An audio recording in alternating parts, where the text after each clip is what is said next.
Ang problema kasi sa atin, matagal tayong hindi gumagawa ng ginagawa ng ibang mga bansa.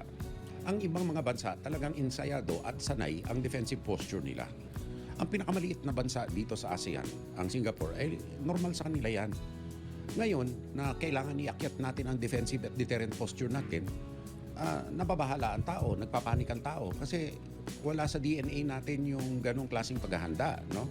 Actually nga, iniiwasan natin yung conflict sa deterrence, sa paghahanda.